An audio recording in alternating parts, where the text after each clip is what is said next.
peço que você abra a sua Bíblia nessa noite, lá no livro de Salmos, capítulo de número 143, ou Salmo 143, para os mais eruditos. Salmo não tem capítulo, né? Nós temos títulos. Então você pode abrir lá no Salmo 143, a palavra do Senhor que Deus pôs no meu coração está nesse trecho, nessa porção das Escrituras.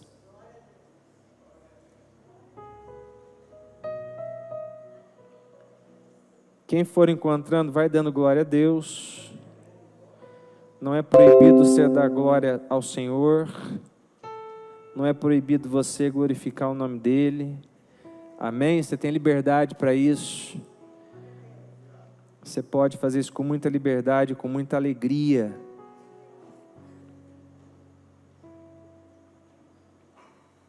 Todo mundo encontrou? Salmo 143. Glória a Deus. Eu vou ler na versão Nova Almeida atualizada. Quem está com o smartphone às vezes quer ler junto na mesma versão, a sigla é NAA, Nova Almeida atualizada, que diz, eu não sei se o pessoal está usando a Almeida século 21 aqui para projeção, ela é mais ou menos parecida. Diz assim a palavra do Senhor: ouve, Senhor, a minha oração, dá ouvidos às minhas súplicas, responde-me segundo a tua fidelidade, segundo a tua justiça. Não entres em juízo com o teu servo, porque à tua vista não há justo nenhum vivente. Pois o inimigo tem perseguido a minha alma, tem lançado por terra a minha vida, tem me feito habitar na escuridão, como aqueles que morreram há muito tempo. Por isso, dentro de mim, esmorece o meu espírito, e o coração está aflito.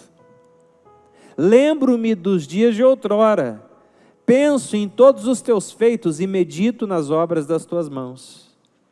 A ti levanto as mãos.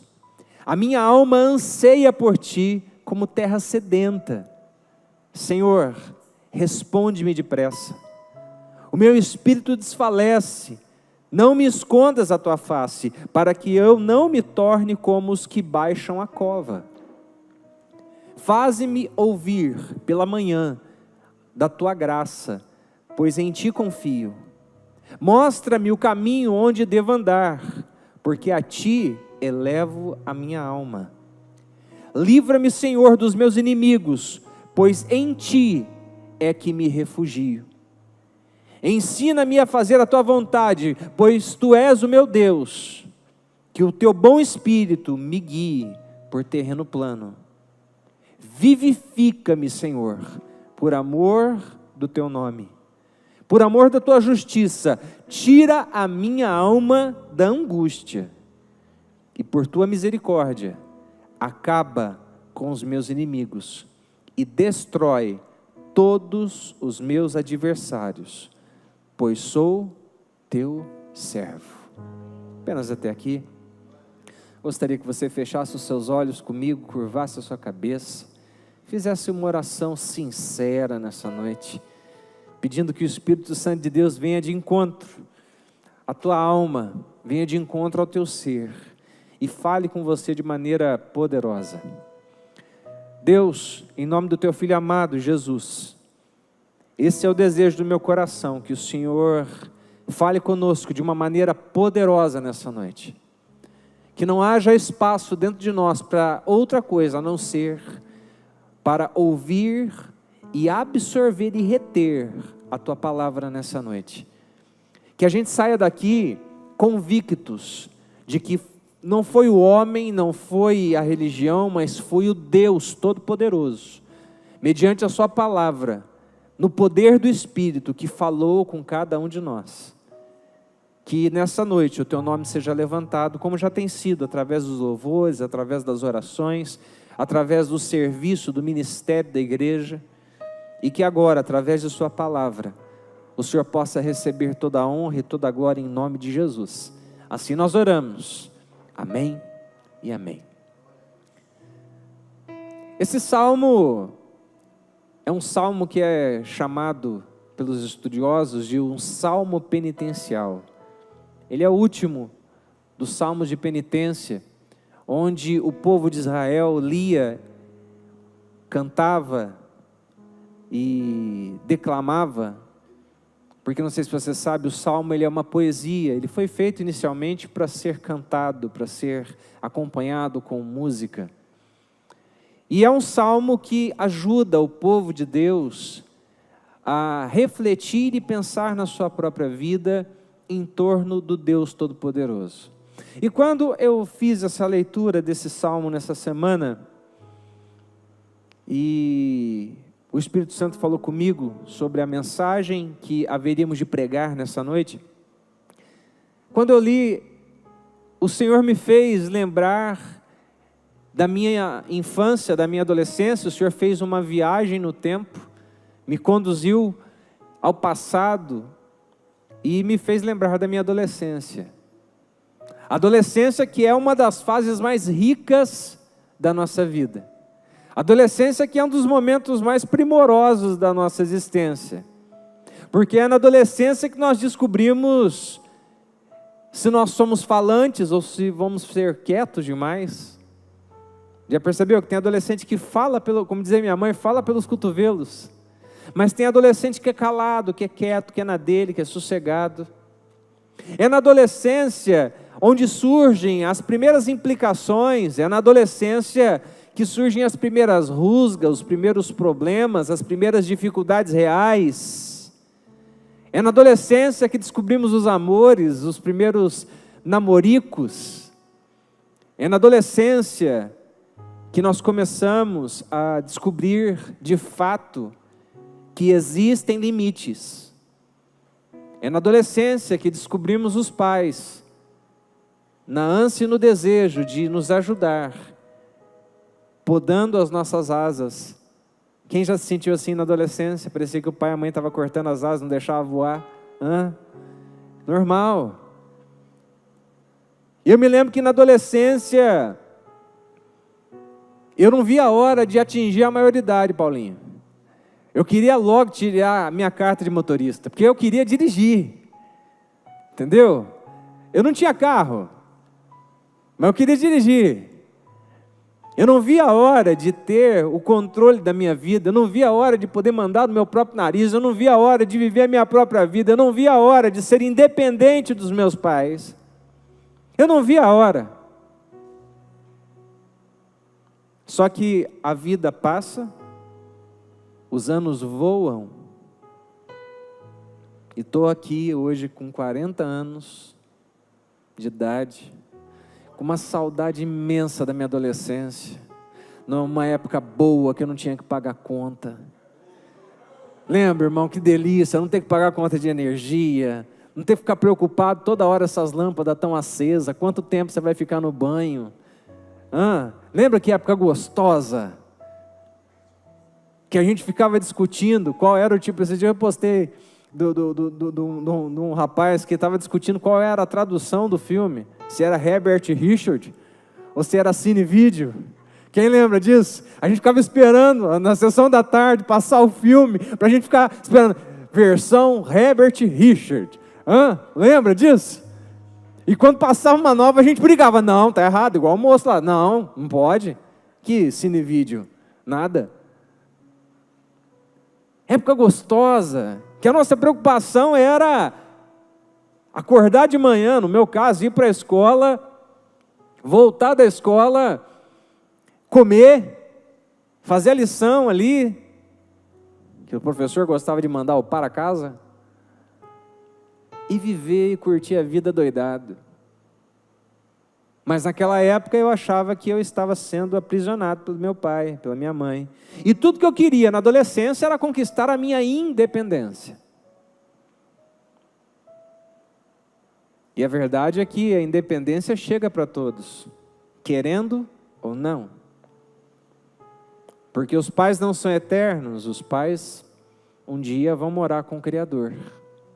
Eles voltam para onde Deus os chamou.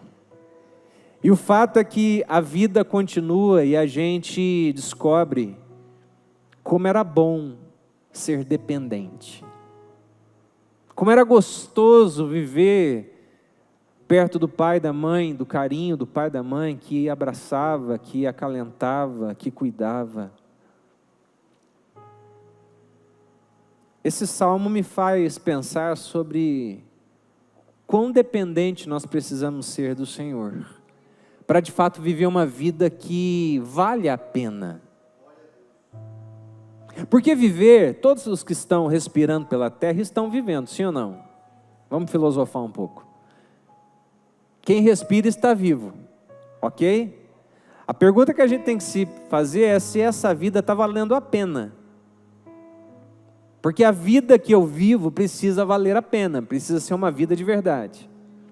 E a vida só é vida de verdade a partir do momento que eu entrego ela nas mãos de Deus. Quando eu reconheço que sozinho eu não posso fazer nada. Como cantamos, distante de ti, Senhor, eu não posso viver, não vale a pena nem existir. Esse salmo me faz pensar sobre como eu preciso, como você precisa ser dependente de Deus. Porque na ânsia, no desejo de nos tornarmos independentes dos pais, independentes da família, termos a nossa independência financeira, muitas vezes nós corremos o risco de nos tornarmos independentes de Deus. E quando isso acontece, a nossa vida começa a andar para trás, porque Jesus disse que sem Ele, nós não poderíamos fazer absolutamente nada. Pensando sobre dependência, o significado da palavra dependência, se você for para o dicionário, ela é bem interessante, porque dependência fala de condição de quem é dependente, da pessoa que não consegue desligar. Dependência fala de sujeição. Dependência fala do estado de quem deve obediência, em que há submissão, subordinação. O dicionário vai dizer que dependência é necessidade excessiva de auxílio, de ajuda, de proteção. É dependência física, mas também pode ser e deve ser dependência emocional. Vivemos num mundo chamado pós-moderno. A pós-modernidade foi iniciada, segundo os filósofos estudiosos, a partir da década de 80. De 80 para cá, nós podemos chamar de período pós-moderno. Alguns falam que nós estamos entrando na pós-humanidade. Mas ainda vivemos na pós-modernidade. E a marca da pós-modernidade é a independência. A marca da pós-modernidade é eu fazer aquilo que eu quero fazer, independente se eu vou afetar ou não a vida dos outros. A marca da pós-modernidade é o hedonismo. Hedonismo é obter prazer a qualquer custo. Nem que para isso eu tenha que me emancipar, me divorciar, me afastar do Senhor meu Deus. Hoje à noite eu quero refletir com você sobre as marcas de alguém, sobre as características de alguém que entendeu que precisa ser dependente do Senhor, que precisa depender exclusivamente do Senhor, porque se você acha que a tua vida depende do teu emprego, quão pequeno ou quão pequena é a tua visão. Se você acha que a sua vida depende do seu marido, judiação da senhora. Se o senhor acha que a sua vida depende da tua mulher, e você vive cantando aquela moda, posso não, quero não, minha mulher não deixa não, posso não, vou não. Tua vida está enrolada. Se você acha que a tua vida depende dos seus líderes, se você acha que a tua vida depende do seu pastor, meu Deus, como a tua visão está errada. porque a tua vida depende de Deus, exclusivamente dEle. Nós nos organizamos como comunidade de fé. Somos uma igreja, servimos a Deus dentro de uma denominação organizada. Mas, na verdade, tudo que nós precisamos entender é que essa organização, ela só cumpre o seu papel e o seu propósito se nós, de fato, cumprirmos a missão do Senhor. E a missão primeira de Deus, no que diz respeito a mim e a você, é nos resgatar. Resgatar do quê, pastor? Resgatar de uma vida de pecado. Resgatar de uma vida diferente e dissociada daquilo que Deus planeja. Nos resgatar de nós mesmos, porque às vezes você não está perdido na droga, você não está perdido no álcool, você não está perdido em sexo, você não está perdido em orgias, mas você está perdido dentro de você mesmo, com seus grilos, com os seus problemas. E você se esquece que a tua vida depende de Deus. Davi aqui, ele traça algumas marcas. E para isso eu quero pedir que você deixe a sua Bíblia aberta, deixe aí o seu smartphone aberto. Primeira marca de alguém que depende de Deus, a primeira característica de alguém que depende de Deus. Você que está anotando, tem uns irmãos que gostam de anotar, e eu fico feliz quando isso acontece, porque é sinal que você vai estudar isso depois. Porque eu não sei se você sabe, isso aqui que a gente fala é para você crescer, então a gente só cresce quando a gente anota. Você já aprendeu isso aí, né? Que você guarda, você retém mais quando você vê, quando você ouve, quando você escreve. E há estudos que dizem que escrever com a caneta e papel também guarda mais ainda. Quando eu vou estudar algum assunto, eu escrevo. Tem gente que fala assim, você então não é pós-moderno, né? Porque a pós-modernidade usa o celular, usa tablet. Não, eu sou da pós-modernidade também, porque eu nasci depois de 80, mas para escrever, para guardar, para estudar um assunto, eu prefiro escrever. Para você que está anotando nessa noite, a primeira marca, a primeira característica de alguém que depende de Deus é a oração. Versículo 1, Davi ora, dizendo: Senhor, ouve a minha oração, dá ouvidos às minhas súplicas, responde-me segundo a tua fidelidade, segundo a tua justiça. Então, o primeiro sinal de que eu estou dependendo de Deus e não de mim, dos meus recursos, da minha inteligência, do meu dinheiro, do meu emprego, do meu patrão, do meu pastor, da minha liderança, mas sim dependendo de Deus, é que eu tenho uma vida de oração. Não é orar só quando você vem na igreja. Muito embora seja importante você orar aqui. Nós temos um culto de terça-feira que nós separamos só para a oração. Nós priorizamos a oração, porque a oração é importante, é fundamental na vida da igreja. Oração comunitária, oração da fé, oração dos irmãos juntos. Mas a pergunta que você precisa se fazer é: você tem orado em casa? O que é oração? Oração não é reza.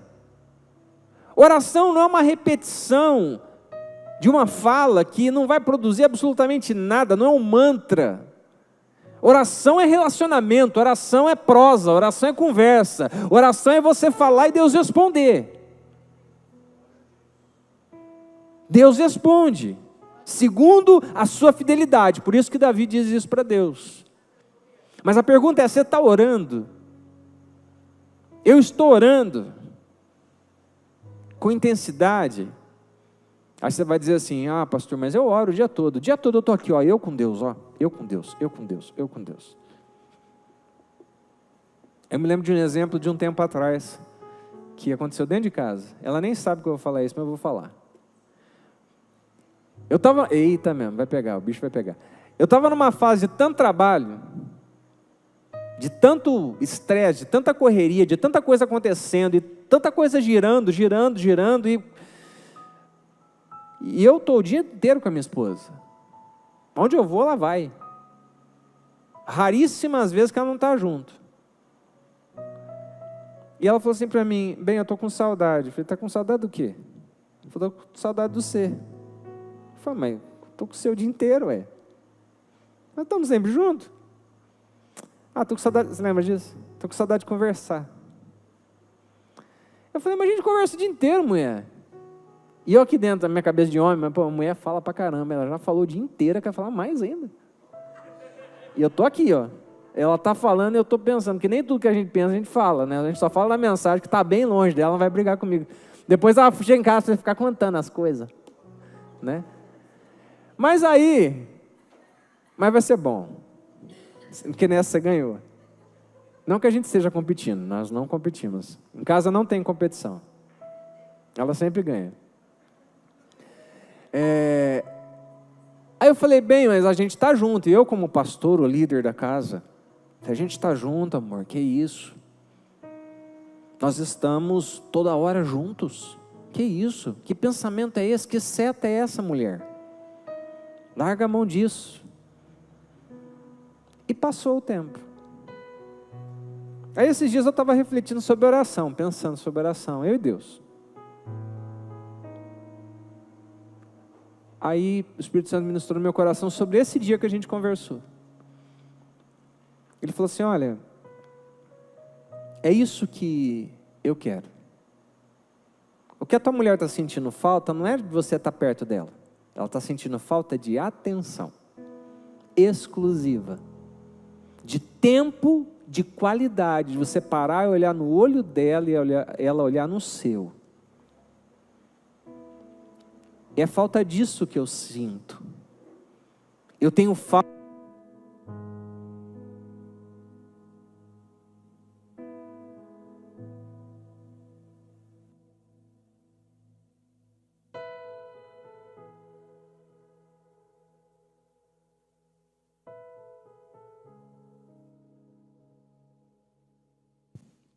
Não foi o capiroto não, viu? Só acabou a pilha.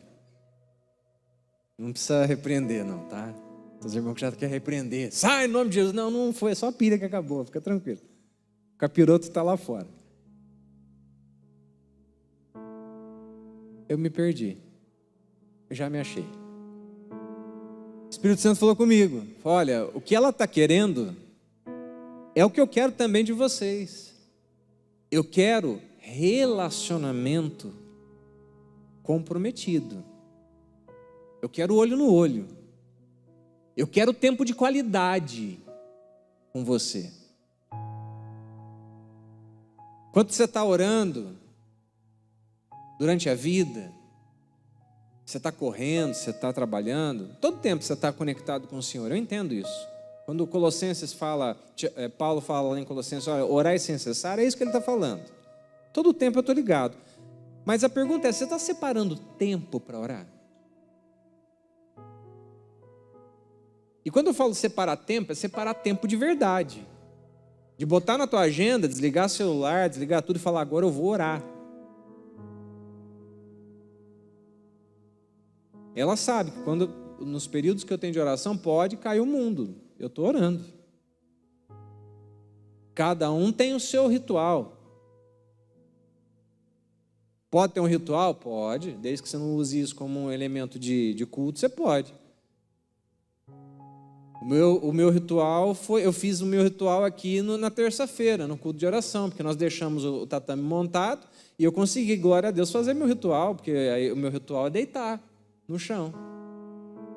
Quando eu vou ter um bate-papo com o pai, eu deito no chão. Às vezes parece aqueles padres, tá ligado? Que põe a cara no chão. Eu gosto disso, é meu jeito.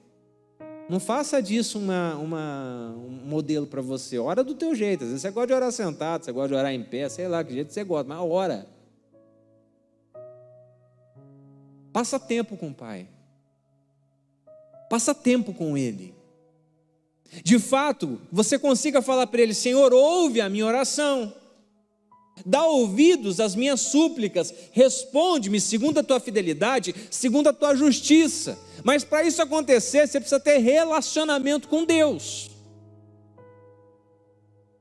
Você precisa sair da superficialidade e entrar num relacionamento profundo. Agora, você só entra em relacionamento profundo, em qualquer área da sua vida, quando você consegue, de fato, passar tempo com a pessoa.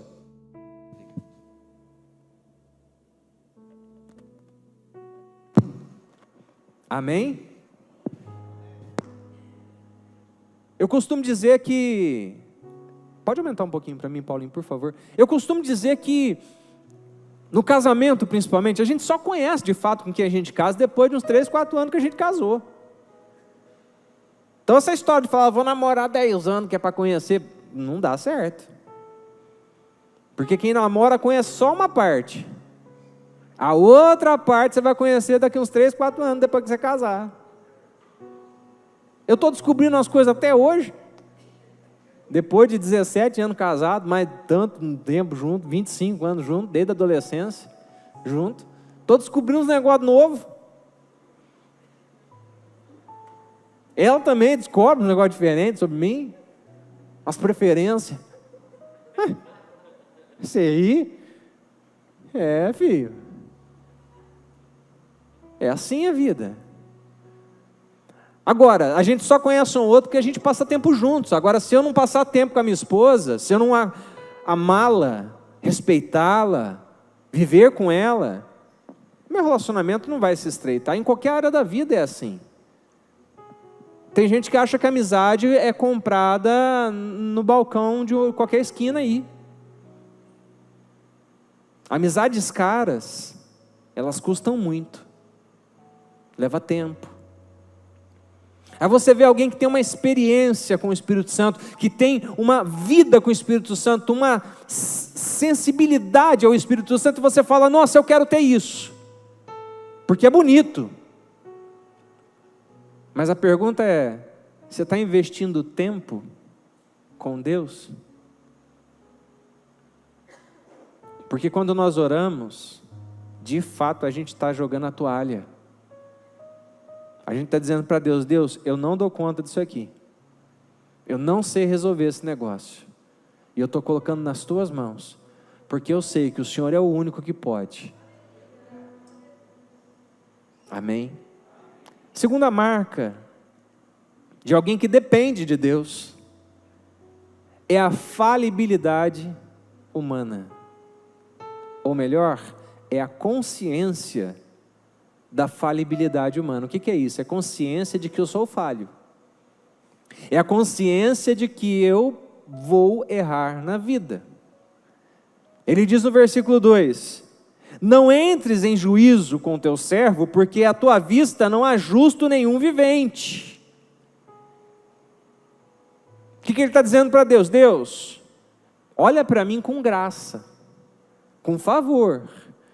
Porque se o Senhor olhar com juízo, eu estou morto.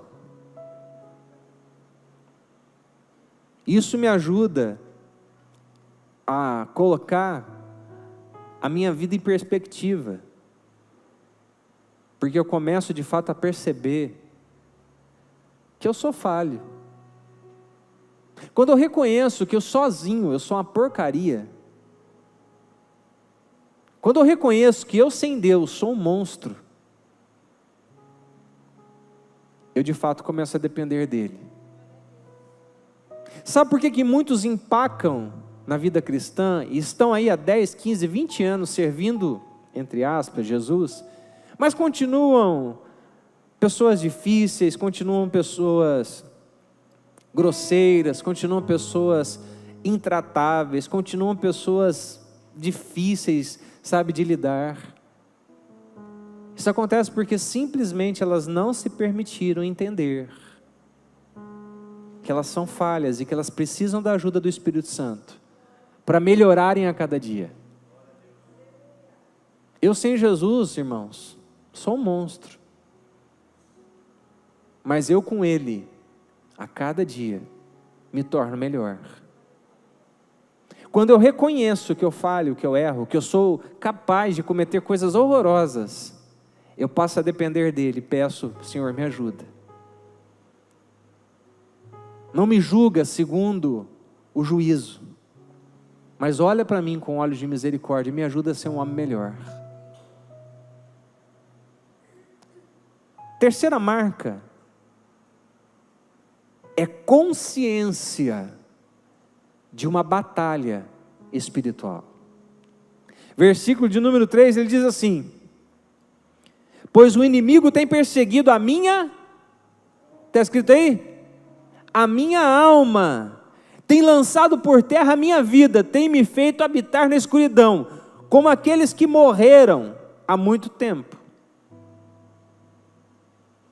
O problema de muitos, de muitas, é que eles estão vivendo as suas vidas, mas vivendo uma vida que parece que está, desconexo com a realidade da vida em Deus, que desconsidera os ardis do inimigo, que não se apercebe que enquanto estamos aqui, tem uma batalha espiritual acontecendo, está tendo uma guerra, uma luta, que você não está vendo, mas há a guerra de anjos e demônios, para ganhar a tua mente, para ganhar teu coração,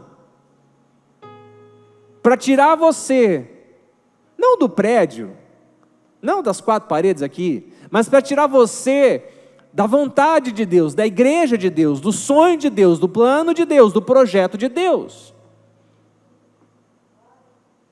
Davi reconhece que existem inimigos que o têm perseguido. Quando você entende que existe o mal e que o mal está no teu encalço esperando você errar, para meter o dedo na tua cara e falar: e aí, crentinho? E aí, crentinha? Aí, seu santarrão meia tigela? Quando você entende que o inimigo está à espreita, você passa a depender mais de Deus.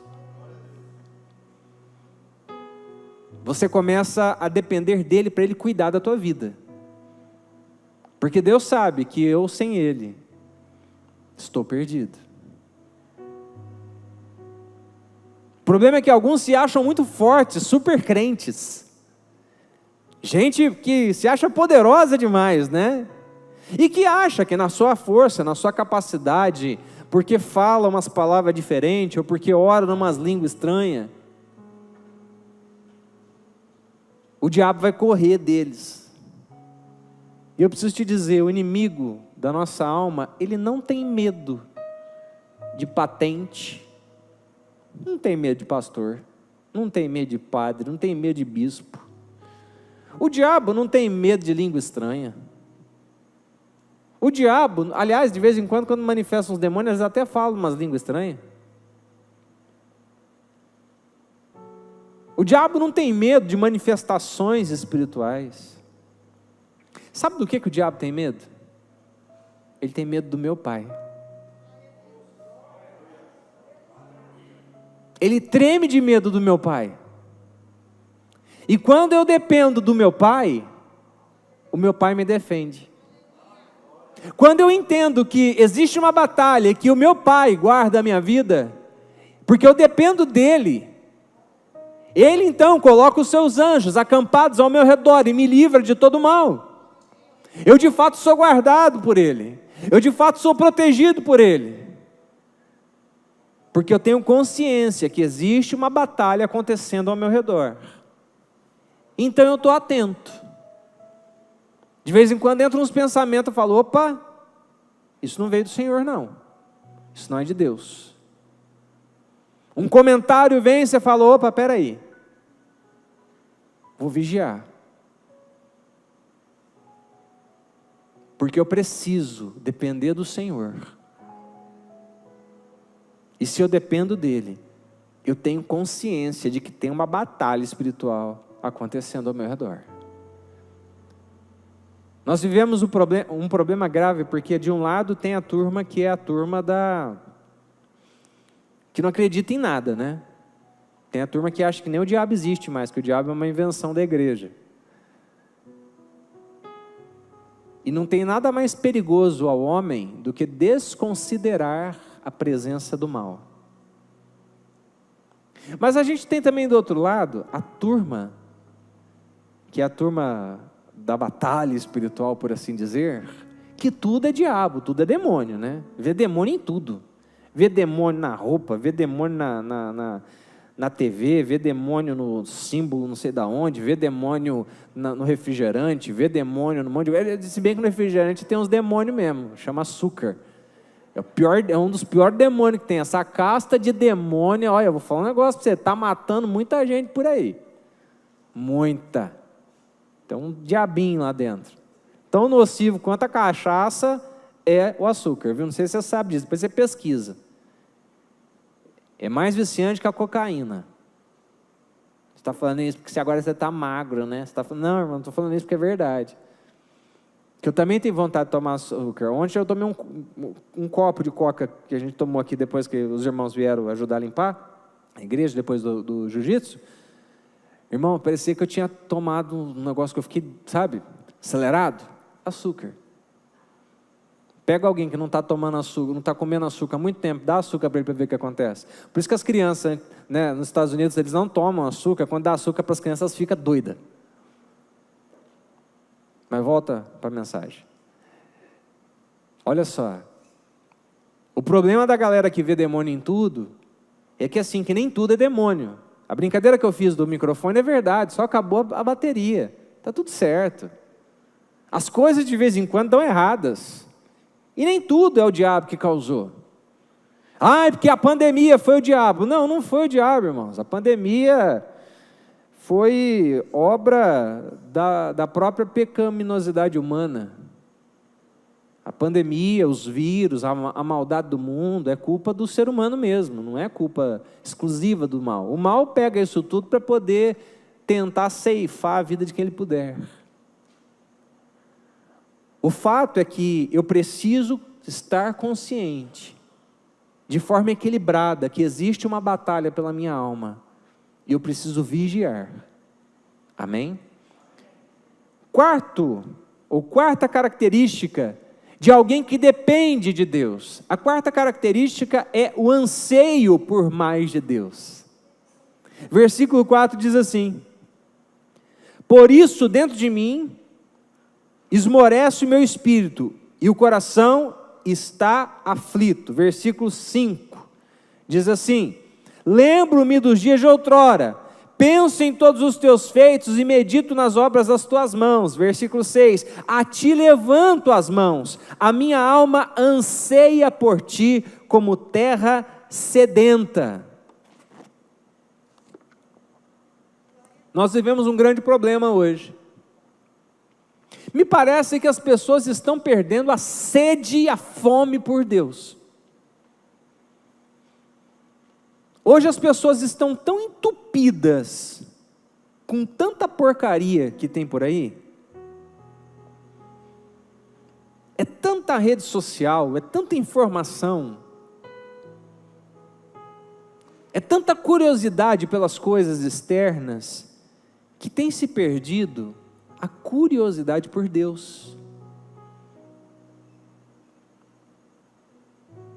Tem se perdido o desejo de conhecer mais a Deus.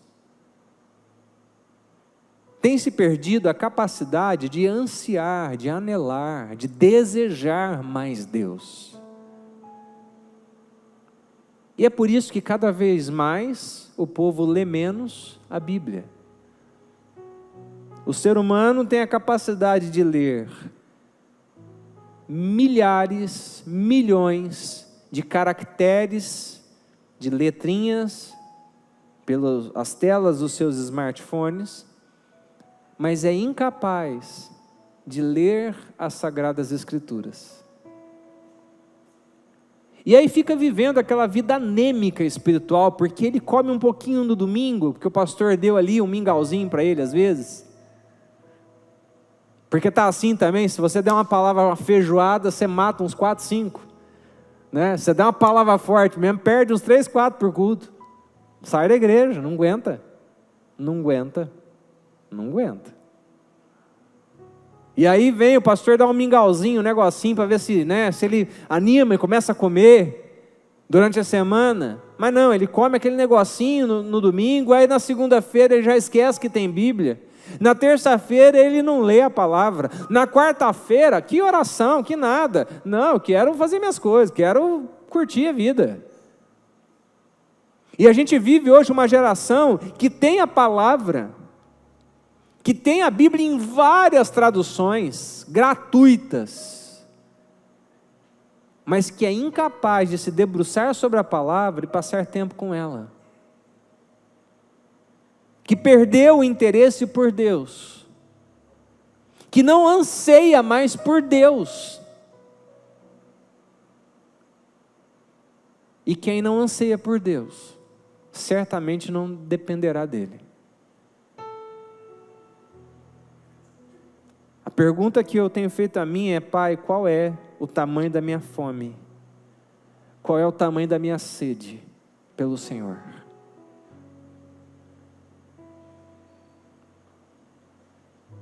Quando eu entendo que as disciplinas espirituais me ajudam, eu começo a ser mais disciplinado.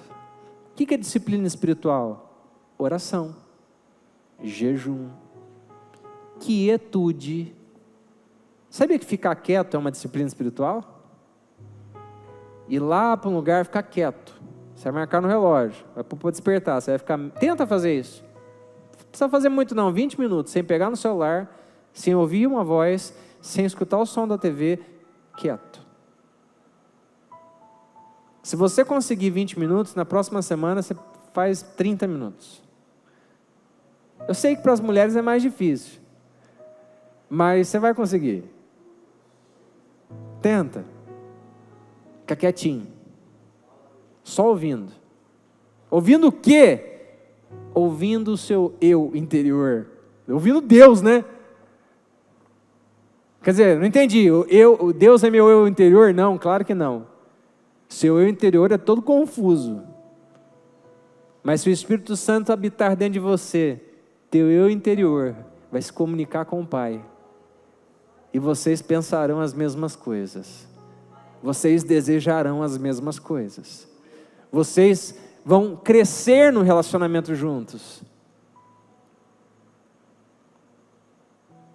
Quanto você anseia pelo Pai? O problema é que me parece que as pessoas estão perdendo essa coisa gostosa de viver uma vida com Deus, de viver na dependência de Deus, de descobrir dia após dia qual é o sonho de Deus para a minha vida. Em quinto lugar,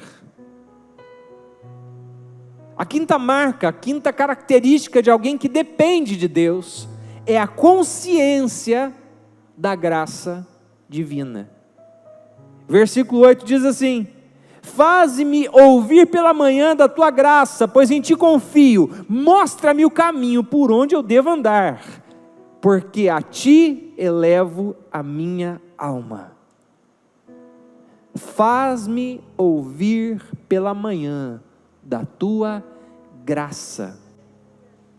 Você sabe o que é graça? Favor imerecido. Bonito, né? É um conceito teológico interessante. Mas graça,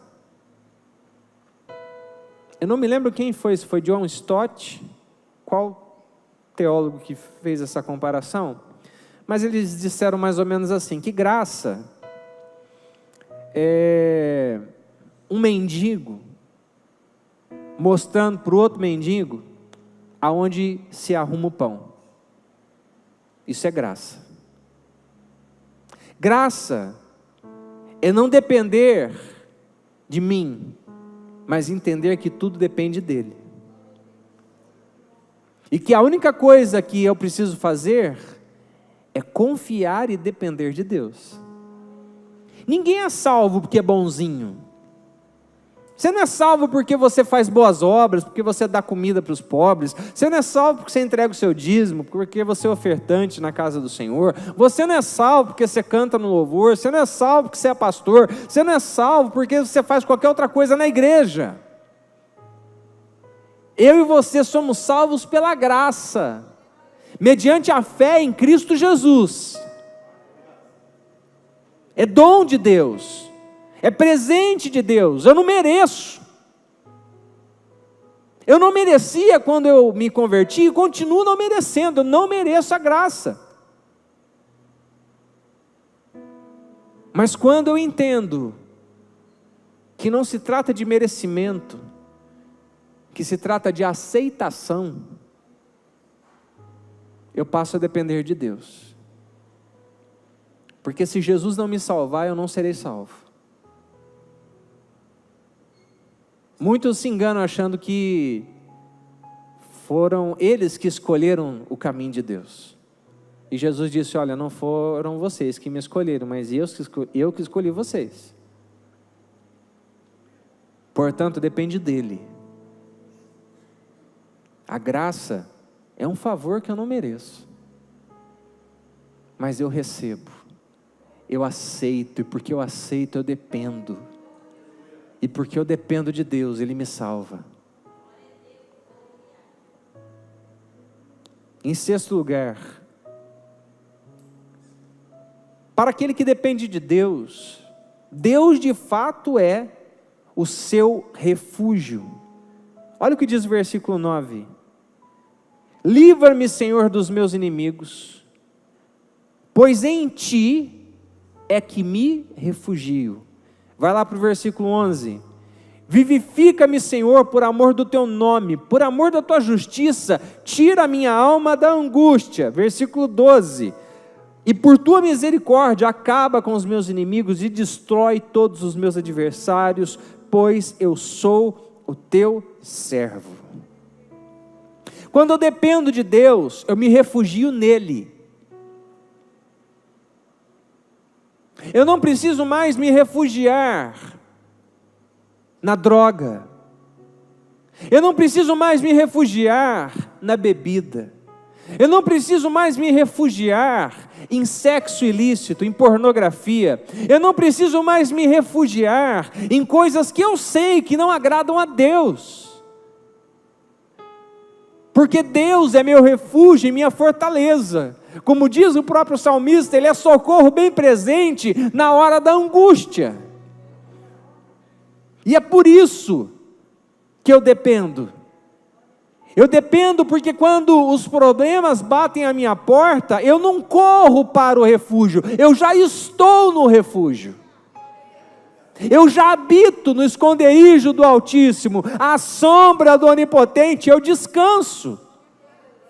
Eu não espero a adversidade bater a minha porta para ir a Deus. Eu estou em Deus, eu vivo em Deus, eu caminho com Deus, eu respiro Deus. Porque Ele é o meu dono. E a minha dependência está toda nas suas mãos. O problema é que hoje, ainda hoje, muitos cristãos perderam de vistas o que é se refugiar em Deus. E alguns querem se refugiar dentro de uma igreja física, dentro da religião. E desde que eles tenham dentro da igreja um lugar quentinho ou fresquinho, depende do dia, né? Desde que dentro da igreja tenha aquelas coisinhas que ele gosta, porque tem gente que acha que a igreja é igual ao supermercado. Ele entra na igreja, ele tem que ver os produtos que servem para ele. Né? Então, se tem escolinha para os meus filhos, eu fico. Se tem um louvor bom, eu fico na igreja. Se tem, deixa eu ver. O pastor, ele cumprimenta todo mundo, aí eu fico. O dia que o pastor não me cumprimentar, eu saio da igreja. Depender disso, vocês estão lascados, né? Porque quando começa o culto, eu estou mexendo na mesa de som junto com o Paulinho, os irmãos passam, eu só faço assim, ó. Oi, oi, oi, oi. Porque eu estou concentrado. Se eu perder, eu tirar os olhos daqui, irmão, bagunça tudo. Que bom que você é maduro para entender isso. Mas o fato é que igreja não é supermercado. Tem gente que acha que a igreja está aqui para te agradar. Não, a igreja está aqui para te incomodar. Eu me converti numa denominação independente. Louvo a Deus pela minha conversão, que se deu numa igreja neo-power pentecostal. Era uns negócios doidos mesmo, irmão. Tinha até dente de ouro. Quem é da época do dente de ouro? Eu vi esses trem acontecendo aí. Nunca mais vi acontecer. Não sei o propósito também, mas tudo bem, isso é problema de Deus, não é meu. Eu não entendi por que Deus vai dar. É mais barato lá no dentista, né? Enfim, às vezes o irmão está precisando, não tinha dinheiro para pagar, Deus deu o dente de ouro. Amém. Eu nunca vi falar de alguém que arrancou o dente para vender. É um negócio legal, né? Pô, imagina, nascer um dente de ouro aqui, eu arranco, vendo, uma grana boa. Papai, se o senhor quiser, eu aceito.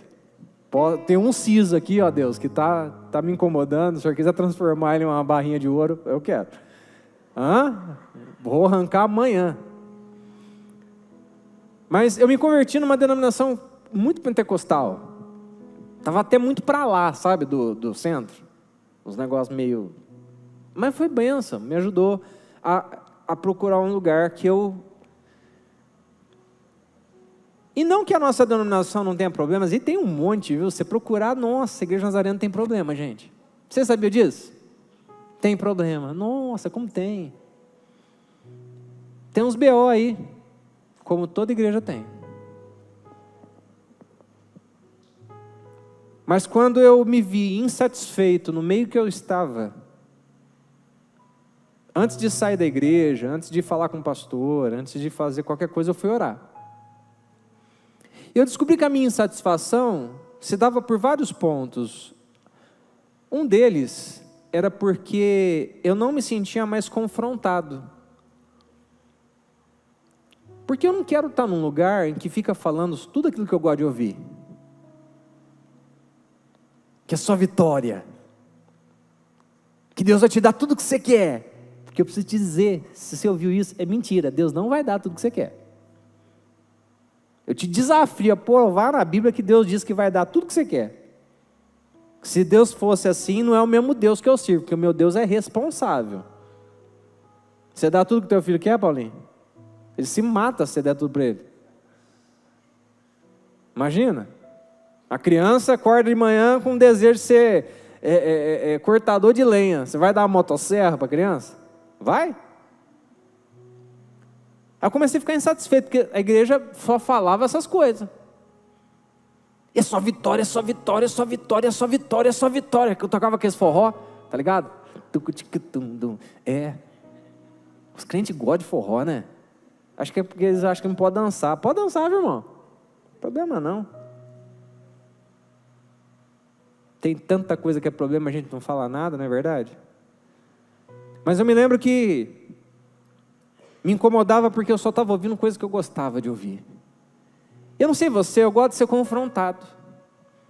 E comecei a procurar um lugar que botasse o dedo na minha ferida, que apontasse os meus pecados, que falasse para mim, olha, você está errado. Porque o Espírito Santo ministrou no meu coração que igreja de Deus, ela não é um lugar de conforto, ela é um lugar de confronto.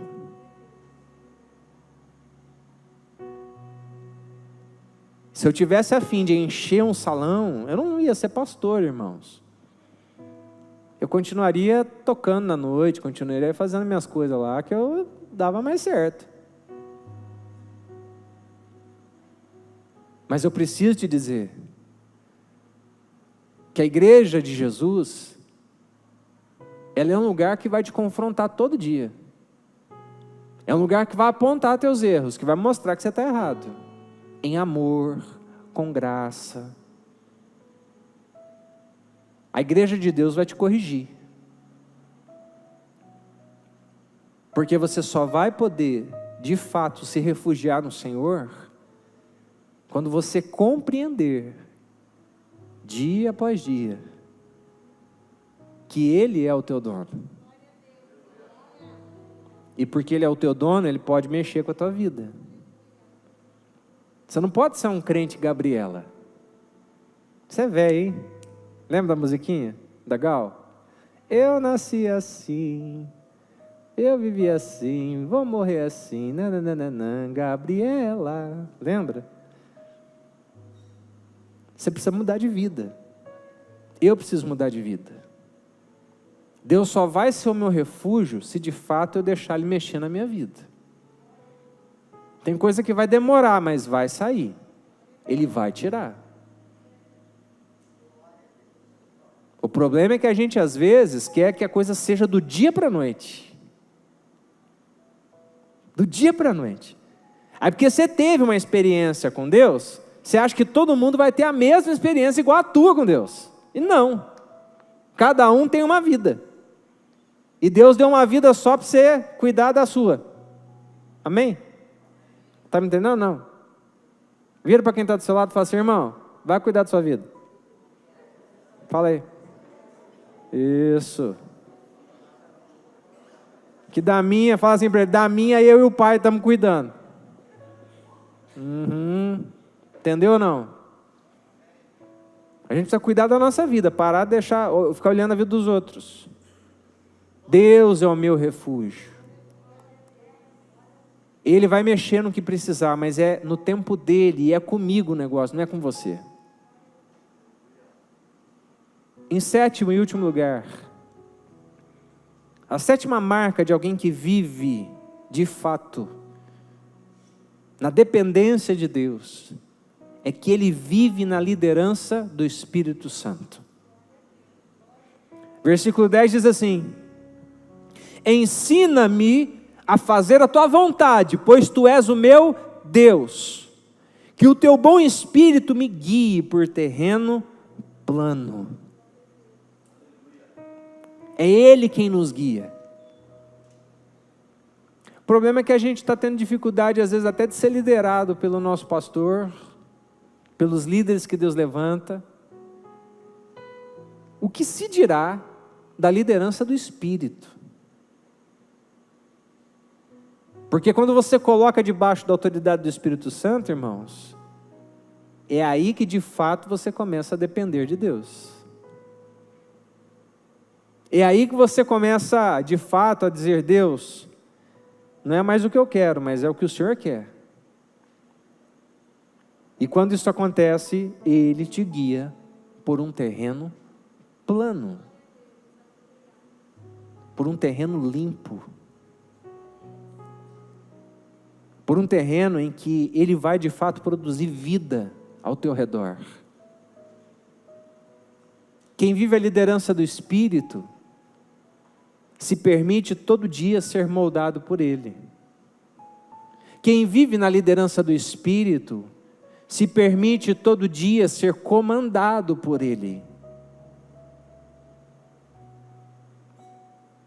Viver na liderança do Espírito é um grande desafio, porque a gente precisa viver na liderança dEle, em harmonia com aquilo que Ele fala, com o anjo da igreja.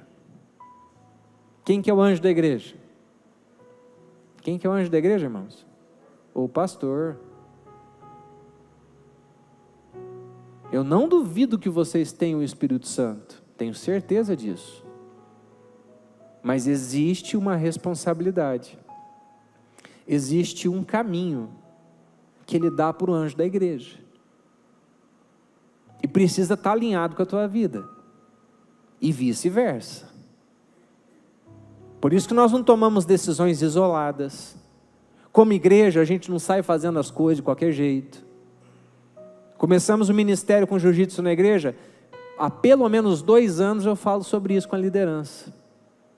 Fomos amadurecendo, fomos orando sobre, fomos trabalhando sobre isso.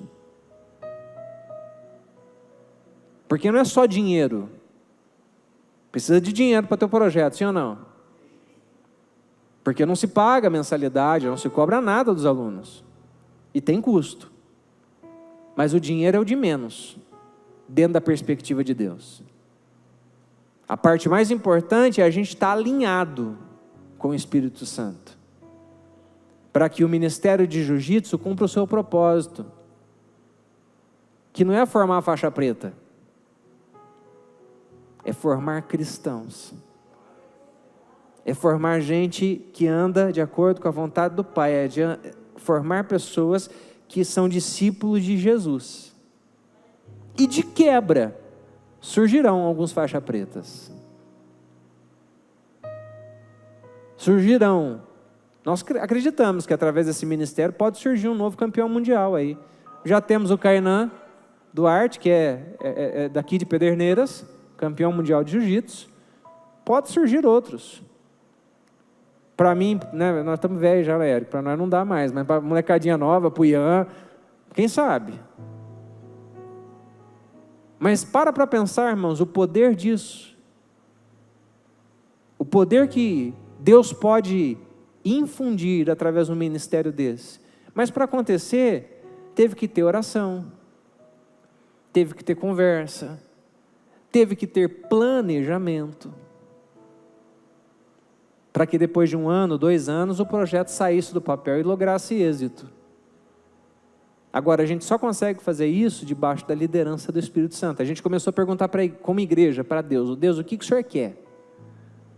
O Espírito Santo liderando a gente disse, olha, está todo mundo fazendo a mesma coisa. Vamos fazer alguma coisa diferente?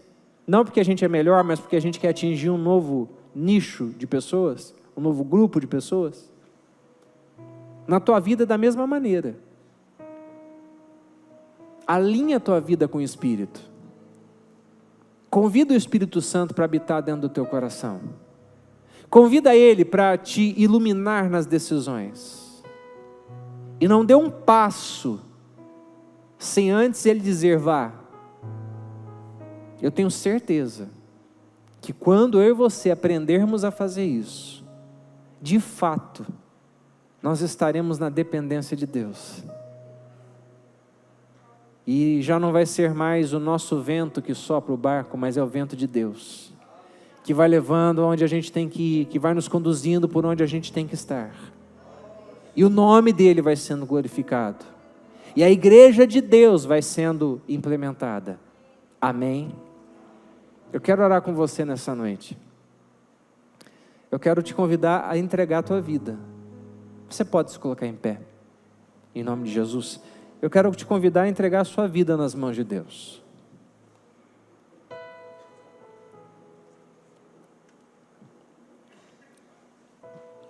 Eu quero te convidar a entregar suas vidas nas mãos de um Deus que está vivo.